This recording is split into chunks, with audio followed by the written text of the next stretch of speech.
So typically when I sit down to review a camera, I'm normally really excited. I mean, I love testing out new cameras, new lenses, new camera gear in general. That's just kind of one of my favorite things to do. But ever since its announcement, the Canon EOS R has been a camera that I've never really been that excited about. But getting my hands on this camera and testing it out, I have to say that I was actually pleasantly surprised. Let me explain.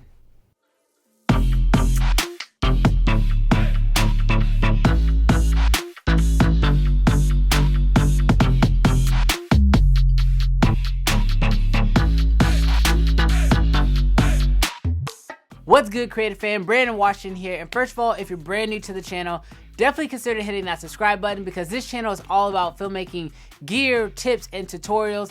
And as I mentioned before, in today's video, we're going to be taking a look at the Canon EOS R. Now, before I jump into that, just so in case you missed my last video, I am doing a huge giveaway for the holiday. I'm going to be giving away a gimbal, lights, as well as a monitor. If you want a chance to win one of these items, just be sure that you are a subscriber to the channel and leave a comment on this video or any other video in the next couple of weeks. And that way you can enter to win one of these items. But without further ado, let's jump back into this EOS R review because I have a lot to say about this camera. Now, the Canon EOS R is a camera that was announced a couple of months ago, and everything about it is pretty much out there. As far as specs go, it's a full frame, Canon's first full frame mirrorless camera. Thank God that finally showed up. It also shoots in 4K up to 30 frames per second, but that is cropped. It also shoots in 1080 up to 60 frames per second. If you want 120 frames, you're gonna have to shoot at 720p.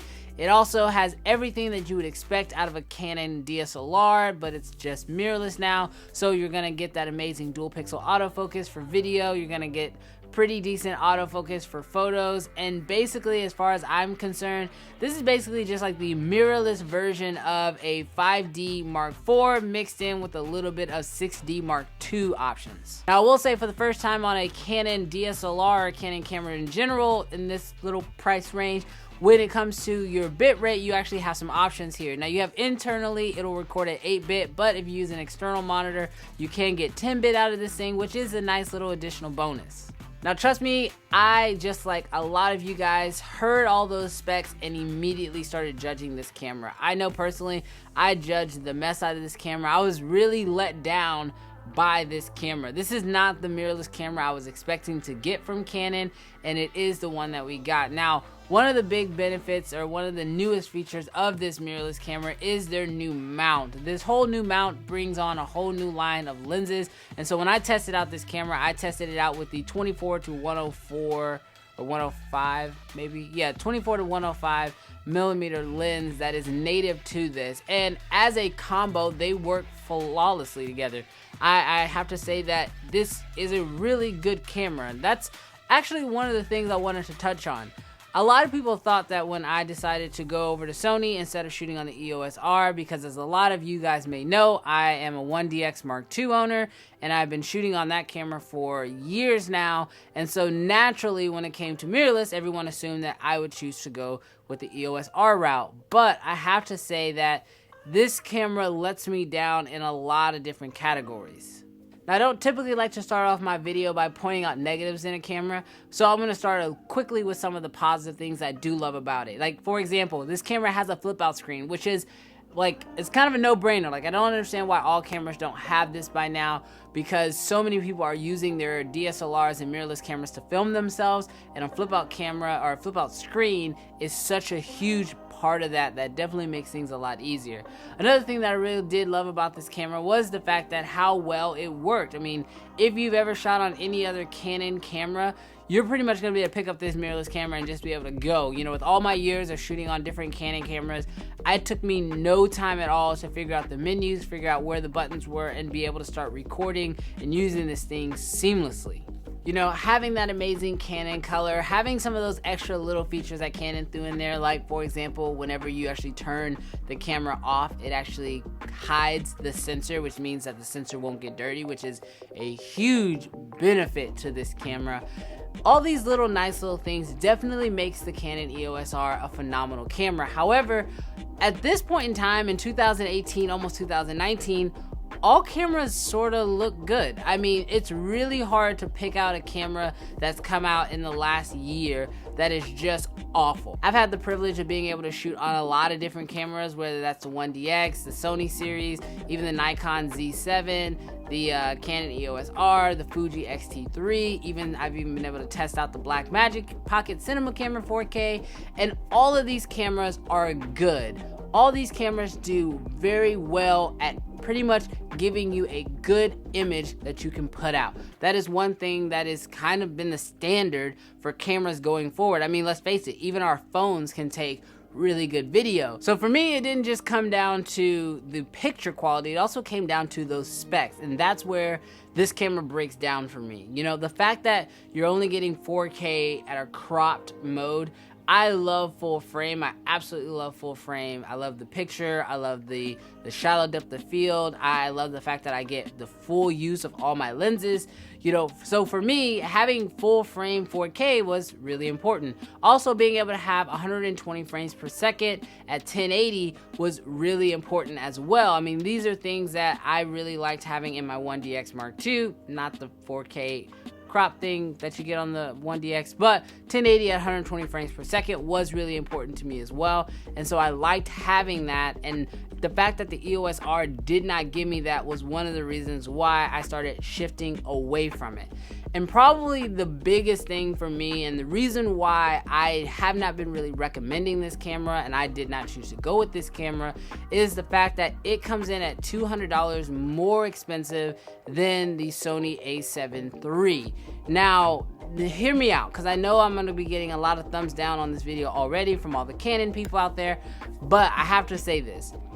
When Canon came out with this camera and they gave us all these specs, if the camera would have came in at about maybe $1,800, I could have 100% solely recommended this to Canon shooters. The problem is the fact that they value this camera at being more expensive than the Sony a7 III.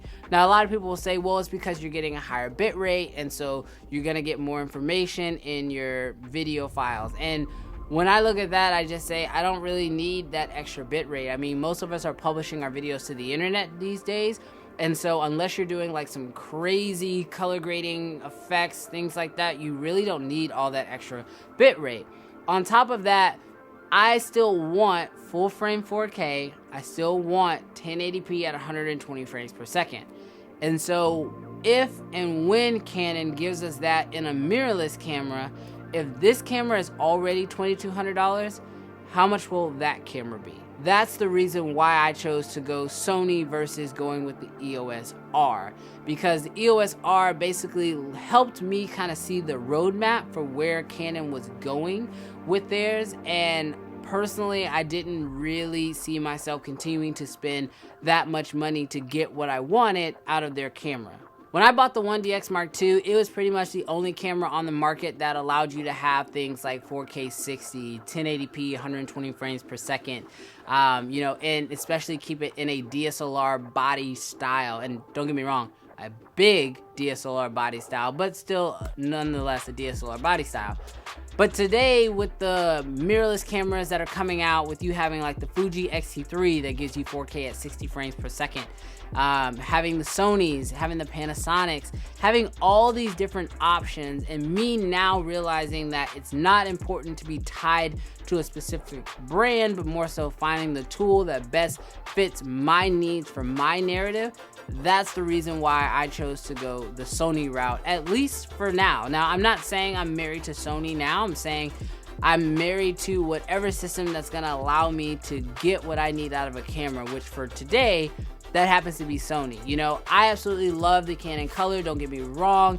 I think it's awesome not having to do a lot of grading. I've gotten really good at what I'm able to get out of the Sony now, but I will say that that is the reason why the EOS R is the camera that kind of pushed me into shooting on Sony now. And honestly, I have to say, I'm actually really happy with my Sony a7 III. And now after testing this camera, it's more so solidified that yes, I made the right choice in shooting on Sony cameras. I guess the last thing I want to say with this video is that if you are someone who is looking at purchasing the EOS R because you are a Canon shooter and you're wanting to use the adapter and use your Canon lenses, and you are fine using a camera like a 5D Mark IV or a 6D Mark II, then you're gonna love the EOS R. Don't get me wrong when I say this.